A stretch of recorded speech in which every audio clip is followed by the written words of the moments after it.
নমস্কার বন্ধুরা, crop protection চ্যানেলে আপনাদের সবাইকে স্বাগতম। আজ আবারও একটা ভিডিও আপনাদের সামনে নিয়ে চলে এলাম। আজকের বিষয়বস্তু হচ্ছে পটল চাষ। পটল চাষে আপনি রোগ পোকার হাত থেকে সম্পূর্ণ সুরক্ষা কি করবেন, কি দিয়ে করবেন, সেই নিয়ে আজকের এই বিস্তারিত ভিডিওটি দয়া করে স্কিপ করে যাবেন না, না হলে আপনারা অনেক কিছু মিস করে যাবেন। চলুন তাহলে ভিডিওটি শুরু করা যাক। প্রথমেই যেটা বলতে হয়, পটল চাষে চাষিদের সবথেকে মাথা ব্যথার কারণ হচ্ছে সাদামাছি। সাদামাছিকে কন্ট্রোল করা খুবই মুশকিল। এই সাদামাছিকে যদি আপনারা কন্ট্রোল করতে পারেন তাহলে আপনাদের পটল চাষে আর কোনো মাথা ব্যথার কারণ থাকবে না। এবার সাদামাছিকে তো একদিনে একবারে কন্ট্রোল কিন্তু করা যাবে না। আপনাদের স্টেপ বাই স্টেপ ফলো করে ঘুরিয়ে ফিরিয়ে কীটনাশক ব্যবহার করে সাদামাছিকে কন্ট্রোল করতে হবে। এবার জেনে নেওয়া যাক আপনারা কি কীটনাশক প্রয়োগ করবেন এবং কতদিন অন্তর অন্তর সেটা ব্যবহার করবেন। সঠিক সময়ে যদি আপনি ব্যবহার করতে পারেন তাহলে আপনার পটল গাছকে সাদামাছির হাত থেকে অনেকটাই রেহাই করতে পারবেন। প্রথমেই যে কীটনাশকের কথা বলতে হয় সেটা হচ্ছে অ্যাসিফেট। প্রথমে আপনি যে কোনো কোম্পানির অ্যাসিফেট 75% প্রতি লিটার জলে 2 গ্রাম করে দিয়ে স্প্রে করুন। যেমন আদামা কোম্পানির অ্যাসিমেন হতে পারে, টাটা কোম্পানির অ্যাসাটাপ হতে পারে।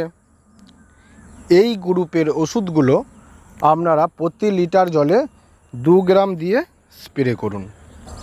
এই অ্যাসিফেট স্প্রে করার দিন 5 পর, আজকে স্প্রে করলে 5 দিন পর আপনি যে কীটনাশকটা ব্যবহার করবেন সেটা হচ্ছে অ্যাসিফেট প্রতি লিটার জলে 2 গ্রাম হিসেবে, অর্থাৎ 15 লিটার ট্যাঙ্কিতে 30 গ্রাম অ্যাসিফেট, তার সাথে দেবেন আদামা কোম্পানির টারবুট দেবেন প্রতি 15 লিটার জলে 25 ml।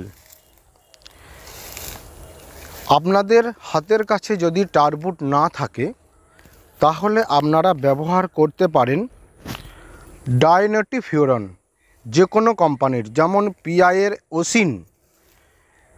এছাড়াও আছে আপনার টোকেন।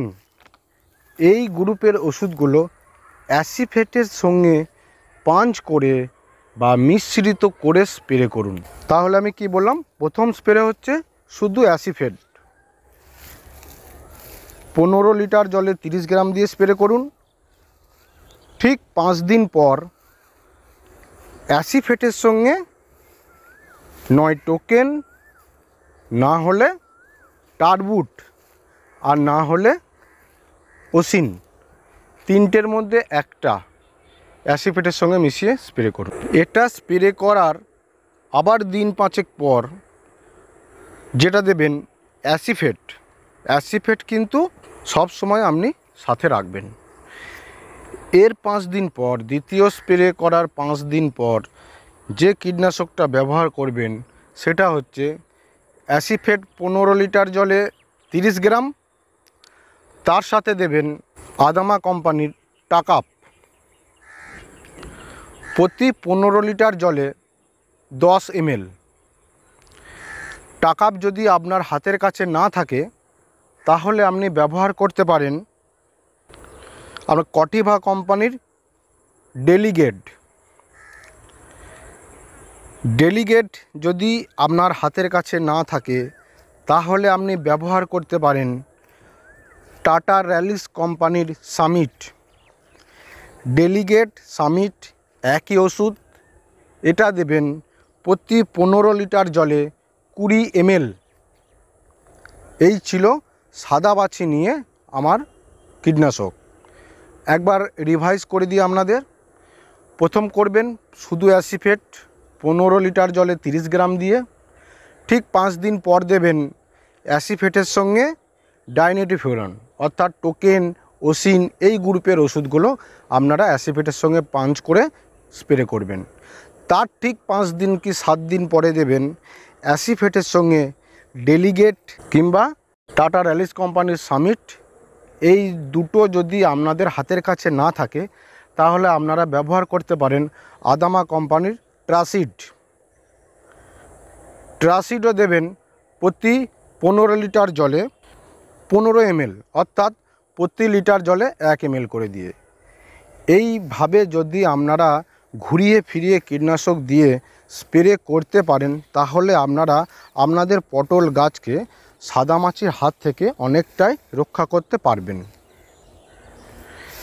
আর একটা টোটকা আপনাদেরকে বলে দিই, সেটা হচ্ছে যখন সূর্য অস্ত যাবে তখন আপনারা আপনাদের জমির এক কোণেতে আগুন জ্বালিয়ে আসবেন কোনো কিছুর সাহায্যে, যেমন ছেঁড়া সাইকেলের টায়ার হোক বা অন্য কিছুর মাধ্যমে আগুন জ্বালিয়ে আসলে আপনারা সাদামাছিকে অনেকটাই কন্ট্রোল করতে পারবেন। এটা গেল সাদামাছির দিক। এরপরে আমি যেটা বলবো সেটা হচ্ছে লেদা পোকা। লেদা পোকার ক্ষেত্রেও কিন্তু আমি সবসময় সাথে রাখবো অ্যাসিফেট। কেন আমি বারবার বলছি, অ্যাসিফেট পোকার ডিমটাকে নষ্ট করতে পারে, সেই জন্য অ্যাসিফেট সাথে রাখতে হবে। লেদা পোকার জন্য যে কীটনাশক দুটো ব্যবহার করবেন সেটা হচ্ছে অ্যাসিফেট প্রতি 15 লিটার জলে 30 গ্রাম, তার সাথে আপনারা দেবেন এফএমসি কোম্পানির কোরাজেন। আপনারা কোরাজেন দেবেন প্রতি 15 লিটার জলে 5 ml। কোরাজেন যদি আপনার হাতের কাছে না থাকে তাহলে আপনারা ব্যবহার করতে পারেন আদামা কোম্পানির কোসায়ার। এটাও আপনি 15 লিটার জলে 5 ml দিয়ে ব্যবহার করবেন। এই ওষুধগুলো আপনারা যদি ঘুরিয়ে ফিরিয়ে স্প্রে করতে পারেন, একই ওষুধ বারবার স্প্রে করা যাবে না। একই ওষুধ বারবার স্প্রে করলে পোকার সহ্য ক্ষমতা দিন দিন বেড়ে যাবে, তাতে ওই ওষুধগুলো আর কাজ করবে না। সেই জন্য যখন আপনি স্প্রে করবেন তখন ঘুরিয়ে ফিরিয়ে বিভিন্ন ওষুধ দিয়ে স্প্রে করুন, আপনার পটল গাছ অবশ্যই সুরক্ষিত থাকবে। স্প্রে যখন করবেন ভর্তি দুপুরবেলায় করবেন না, কেননা এখন রোদের তাপ কিন্তু অনেক বেশি। আপনি একদিক থেকে স্প্রে করে যাবেন কিন্তু অন্য দিক থেকে ওষুধটা সূর্যের আলোর তাপে ওপর দিয়ে উবে যাবে। সেই জন্য সব সময় স্প্রে করার চেষ্টা করবেন সূর্য ঢলে যাওয়ার পর ঠান্ডার সময়। ঠান্ডার সময় স্প্রে করলে কি হবে, আপনার গাছকে যখন আপনি স্প্রে করছেন সেই সময় রোদের জোর থাকছে না, জলটা পাতাতে পড়বে, পাতাটা ভিজে থাকবে, গাছটা শোষণ করবে। কিন্তু রোদের সময় যদি স্প্রে করেন তাহলে পুরো ওষুধটাই ওপর দিয়ে উঠে যাবে। সেই জন্য ভর্তি রোদে স্প্রে করবেন না। এবার আসি রোগের দিক। অনেক জমিতেই দেখা যায় যে পটল গাছের জালিগুলি শুকিয়ে বা লাল হয়ে শুকিয়ে ঝরে যাচ্ছে। এটার জন্য আপনারা কি ব্যবহার করবেন? দেখুন, আপনাদের গাছে রোগ লেগে আছে বলেই আপনাদের পটলের জালিগুলি ঝরে পড়ে যাচ্ছে, লাল হয়ে ঝরে পড়ে যাচ্ছে। এর জন্য যে ফাঙ্গিসাইডটা ব্যবহার করতে হবে সেটা হচ্ছে টাটা র্যালিস কোম্পানির র্যালি গোল্ডের পাতা। র্যালি গোল্ডের পাতা একটা পাওয়া যায়, সেটা 10 লিটার জল হবে, এক পাতায় 10 লিটার জল হবে। সেটা আপনারা ওই ঠিক একই সময়ে ওষুধের যে কীটনাশক ওষুধগুলি স্প্রে করছেন তার সাথে মিশিয়ে আপনারা দিতে পারবেন, কোনো অসুবিধা নেই। এটা যদি আপনার হাতের কাছে না থাকে তাহলে আপনারা দিতে পারেন ফ্লাম্বার। এই ফ্লাম্বার্স প্রতি 15 লিটার জলে দেবেন 30 ml করে। অপশন দিলাম আমি, নয় র্যালি গোল্ডের পাতা আর না হলে ফ্লাম্বার। এটা দিলে আপনার জমিতে যে ফুল জালিগুলি ঝরে পড়ে যাচ্ছে সেগুলি বন্ধ করবে, তার সাথে ফুলজালি আনতে বেশি বেশি আনতে সাহায্য করবে। তার সাথে আপনার পটলটা কালার হবে খুব সুন্দর, সাইজ হবে খুব সুন্দর এবং চকচক করবে।